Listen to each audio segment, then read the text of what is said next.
Fala, Insiders! E aí, tudo bem? Hoje a gente vai ter uma entrevista aqui super especial com o Terence Marinho. Ele vai falar sobre um tema aqui voltado para empreendedorismo, carreira, vai contar um pouquinho das histórias dele pra gente. Olha, que trajetória, viu? Saiu lá de Minas, né? Minas Gerais. Minas Gerais, perto de Barbacena, né? Mineirinho, começou como um bom mineiro, né? Vai comendo devagarzinho, devagarzinho, devagarzinho.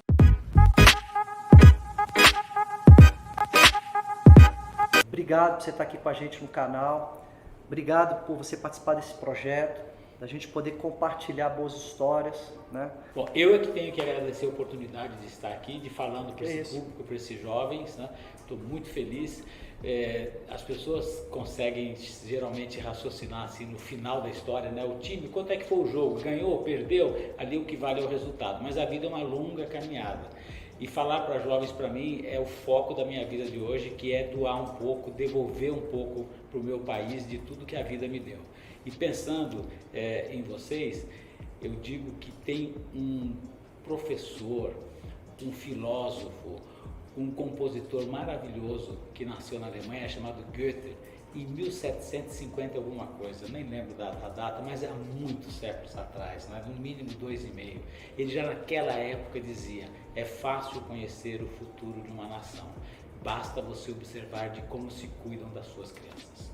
E aí, me fala uma coisa, com 14 anos, né, você também, para quem não sabe, viu gente, a gente vai compartilhar também com vocês, tinha lá a carteira de trabalho do menor, Isso. Com 14 anos de idade. E aí, qual foi o primeiro carimbo ali, qual foi a primeira empresa ali que chancelou essa carteira de trabalho? Então, eu tinha 14 anos de idade, eu tinha já com essa idade um nível de ambição que os meus pais não podiam me dar. Eram 4 filhos, 2 que precisavam de muito cuidado de saúde, que custava caro na época. Meu pai era bancário e ele falava para mim: meu filho, o que eu posso te dar é essa mesadazinha pequenininha aí. Se você quiser mais, quando você estiver em férias, que era o mês de julho, dezembro, janeiro e fevereiro, vai trabalhar. E daí você ganha um pouquinho mais. E com isso, com 14 anos, eu já podia trabalhar. No Brasil existia um documento chamado Carteira de Trabalho do Menor, né? Eu tirei a minha carteira de trabalho do menor, vocês vão ver a foto dela aí, né, que existia, e fui trabalhar de office boy, que na época chamava arquivista, né, no meu caso, do departamento pessoal de uma empresa chamada Bianco e Savino, que fica no Belenzinho, no Pari, na zona leste de São Paulo, e lá eu fui trabalhar de office boy. Achei uma maravilha, pena que durou pouco, porque daí eu tinha que voltar para a escola, mas meu pai estava certo que eu tinha que estudar, né? Mas ali foi meu primeiro emprego. E de lá até hoje, eu, graças a Deus, nunca parei de trabalhar na vida. E estou aqui no ano 69 para fazer 70 em agosto do ano que vem, 2021. E aí, de lá você já foi direto para Bayer ou ainda passou por outras oportunidades? Não, eu fui trabalhar num banco que não existe mais, chamava Banco Halles, que ficava no centro de São Paulo, e lá eu fui trabalhar de auxiliar de departamento pessoal, que hoje o nome bacana seria assistente de RH, mas na época o nome era esse mesmo, né? E eu fiquei 2 anos nesse banco e depois, com 21 anos de idade, eu fui trabalhar na Bayer, na indústria química e farmacêutica Bayer aqui no Brasil. E aí chega um brasileiro lá na Bayer, uma empresa alemã, e essa trajetória que você teve dentro da Bayer, como que você construiu essa carreira? E eu acho mais importante para todo mundo que está iniciando dentro de uma empresa e que quer construir uma carreira, dica de ouro aí para a turma, que essa dica vale, hein? Conta pra gente isso aí. Olha, eu fico muito feliz de falar para vocês, né, que estão assistindo aqui, nos assistindo. Quando eu entrei na Bayer na área de RH, eu percebi logo de cara, nos primeiros meses de trabalho, ainda no período de experiência, eu não sei como é hoje, mas na época eram 90 dias de experiência, que a Bayer era uma empresa no Brasil, mas bastante alemã.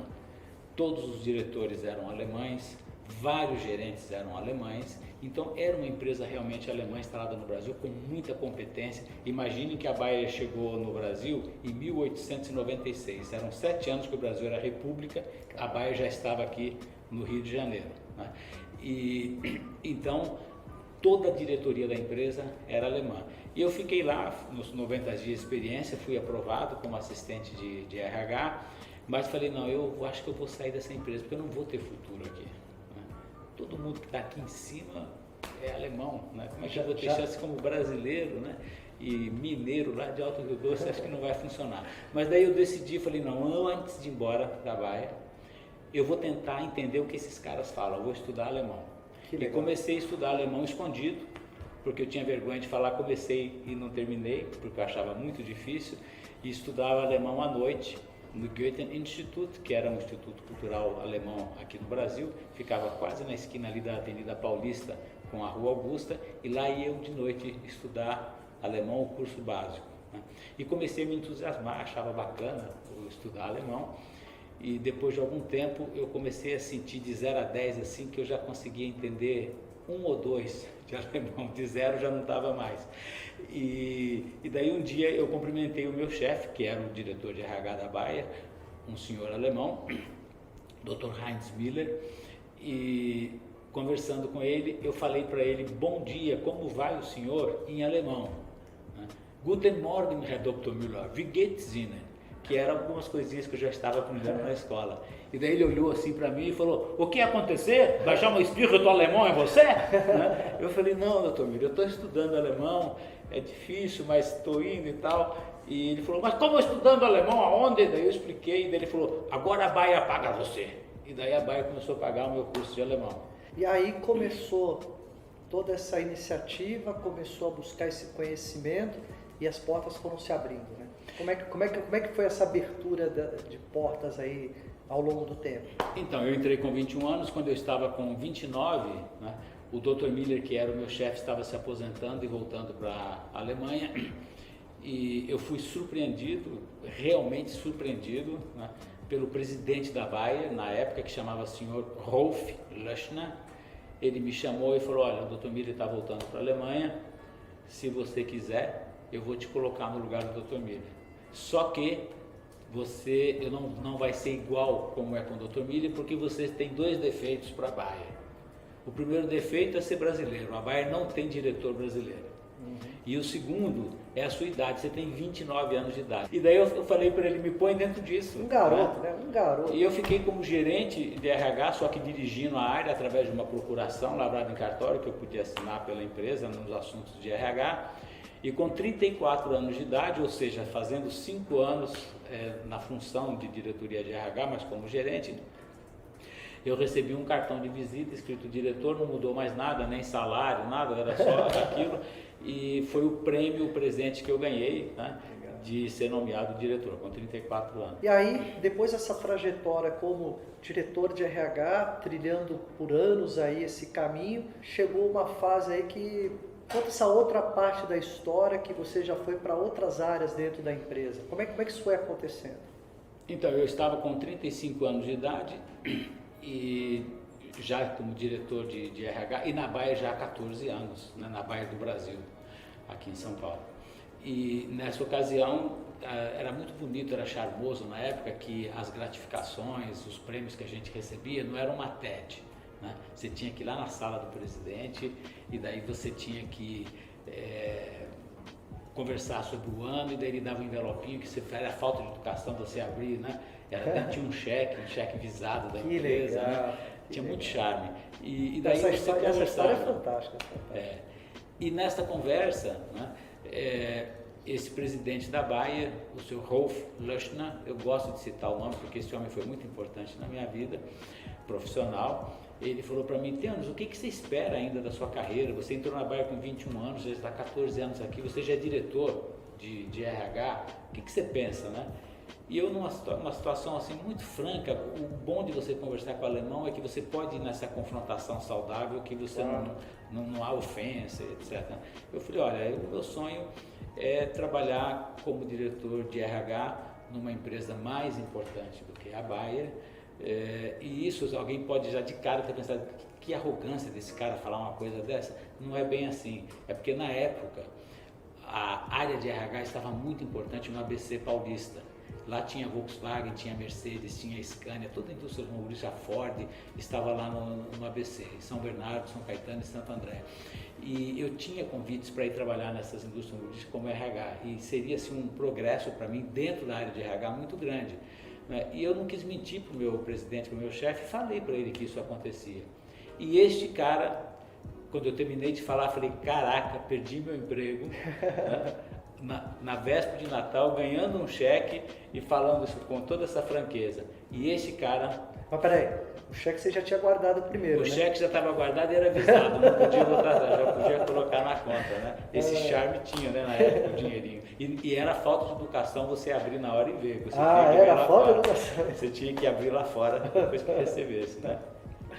E daí ele falou assim para mim, de uma maneira inusitada, ele falou assim, você não deveria sair da Bayer, você deveria sair do RH. E eu falei, como assim?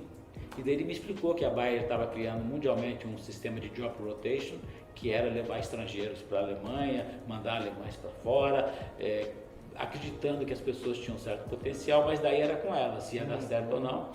E eu falei, mas se eu for para a Alemanha eu vou fazer o que irá? Ele falou, não sei. Eu falei, mas seria para ficar quanto tempo? Ele falou, olha, o contrato é de 2 anos, mas quanto tempo você vai ficar? Eu também não sei, porque vai sair da minha mão, isso vai para lá e você se desenvolve ou não nessa situação. Mas eu vou trabalhar com o quê? Não sei te falar, você vai entrar nesse pool e vão te chamar. Eu falei, quer saber, me põe dentro disso. Eu tinha 3 filhas na época, minha esposa, um cachorro, e fiquei esperando, né? E quando foi chegando, isso era dezembro de 1985, quando foi março de 1986, veio o convite para eu ir trabalhar com agroquímica, com defensivos agrícolas, que não tinha nada a ver com o que eu sabia na minha vida, com o que eu tinha estudado. Mais um desafio, né? Mais um desafio. Eu estudei bastante defensivos agrícolas no Brasil, com colegas da área agroquímica aqui da Bayer, né? E me ajudaram muito, mas claro que eu cheguei lá como estudante, né? Interessado, mas como estudante. E eu fiquei 2 anos fazendo herbicidas, um produto específico de herbicidas, como Product Manager, né? Imagina de RH para Product Manager de herbicidas. Depois de 2 anos, que era hora de eu voltar para o Brasil, eu fiquei ainda na Bayer e fui transferido para a área de óxido de ferro, que é um produto químico inorgânico. Não tenho medo que eu não vou falar sobre isso porque é muito complicado, é um produto químico inorgânico, óxido de ferro. Mas era para ficar mais um período de uns 2 anos e acabou que isso resultou em quase 9 anos de Alemanha, 8 invernos alemães, e eu me tornei diretor comercial mundial do negócio de óxido de ferro da Bayer. E daí voltei para o Brasil. Imaginem que as minhas filhas naquela época, a que chegou lá com 6, 7 anos de idade já estavam com 15, né? E as que chegaram lá com 10 estavam com 18, 19. E daí eu voltei para o Brasil para ser diretor financeiro do Grupo Bayer aqui no Brasil. Esse diretor financeiro englobava também a RH, tinham várias atividades de back-office da empresa. E depois disso eu assumi a presidência da Bayer Polímeros, que é a divisão de plásticos e engenharia de produtos da área petroquímica, e com essa função de presidente da Bayer Polímeros no Brasil, eu trabalhava também para polímeros em toda a América Latina. Então isso foi assim o ciclo maravilhoso de 29 anos de empresa, né? E sempre testando os meus limites. É igual Olimpíada, né? Você treina o ano inteiro e de repente só um ganha medalha de ouro, só um ganha de prata, só um ganha de bronze e os outros não ganham nada. E você tem que lutar para ganhar de ouro, né? Se não der, você pelo menos ganha de prata, se não der de bronze, ou pelo menos você foi para as Olimpíadas, pelo menos você foi o campeão nacional do seu país para ser escalado para as Olimpíadas. Você sempre tem um pódio para você subir quando você luta na vida. Fala alguns provérbios aí para a gente que são provérbios chaves para melhorar a vida das pessoas. Olha, eu vou fazer o seguinte, se você me permite. Claro. Quando eu terminei o meu livro, eu falei, pô, e quem não gosta de ler livro? Começa a ler e fala, que saco, eu não quero ler isso aí, pô, não tem nada a ver e tal, né? Eu falei, poxa, eu vou fazer para alguém que queira não gastar muito da sua preguiça, né? Então, entender o que está dentro do livro, ou alguém que leu o livro inteiro, que falou, puxa, que bacana. Eu recebo muitos comentários nas minhas redes sociais, né? Falando sobre o meu livro. E tem pessoas que leram de ponta a ponta, eu percebo pela maneira como escreveu e tudo, e tem gente que não quer ler isso, não tem vontade de ir até o final. Então, eu resumi o livro em 15 mandamentos. E esses 15 mandamentos, eles me ajudaram muito na vida, né? Isso aqui não são os mandamentos da lei de Deus, são os mandamentos que o Theonis escreveu aqui, né? E eu vou ler alguns então, claro, para vocês jovens e que me ajudaram muito na minha vida, né? Sonhe alto e e faça planos desafiadores para o seu futuro. Lembre-se, os nossos olhos não ficam na nuca, a vida é para frente. O teu passado é importante, claro, é um alicerce da sua vida, é igual um tijolinho da sua casa, né? Mas vai para frente, né? Você não dirige de marcha ré, você não joga futebol de marcha ré, é tudo para frente na vida, então pensa com a sua própria vida também, olhando para frente. Não delegue o seu destino a terceiros. Tem pessoas que adoram falar assim, eu não estudei porque meu pai era bravo, batia em mim, eu nasci pobre. Gente, não fica fazendo isso. Você é o senhor de você mesmo, de si mesmo. Bola para frente, não fica jogando culpa nos outros. Sabe lá por que o seu pai, a sua mãe, o seu avô foram assim ou foram assado, eles tinham o passado deles também, não preocupa com isso. Olhe para frente. Aprenda a dizer não sempre que necessário e na hora certa. Isso aqui é uma doença de brasileiro. O brasileiro não gosta de dizer não. Mas não é uma palavra que tem no vocabulário de todos os idiomas do mundo, é para ser usado. Cara, vou te convidar, vou fazer um churrasco esse sábado lá em casa, putz, queria muito que você viesse, traz sua mulher, traz seu filho.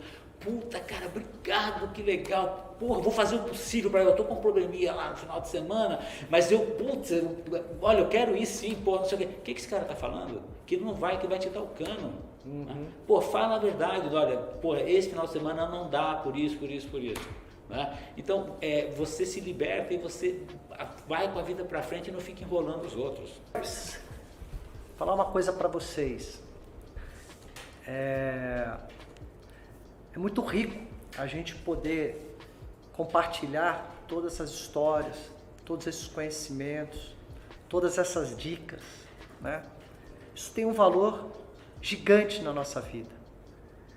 Cara, quero te agradecer muito. Você está compartilhando com a gente toda essa trajetória. Claro que a gente poderia ficar aqui horas e horas e horas, porque são tantas histórias. Eu acho que o mais importante é a gente mostrar para essas pessoas o seguinte: dá para chegar lá, né? Dá para chegar lá. E dá para a gente também ser uma esponja, principalmente quem está aí iniciando essa fase da vida profissional, dessa vida empreendedora, de sugar todas essas possibilidades, né? E colocar isso em prática, né? Facilita bem a vida das pessoas, né?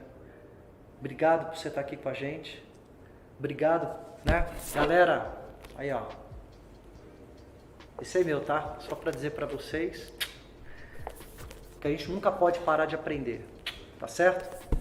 Olha, me sigam no Instagram, no Facebook, no LinkedIn, Theondes Marinho, meu nome é meio complicado, né? Tá escrito aqui, não sei se dá para alcançar, mas bem grande, olha lá. Marinho, né?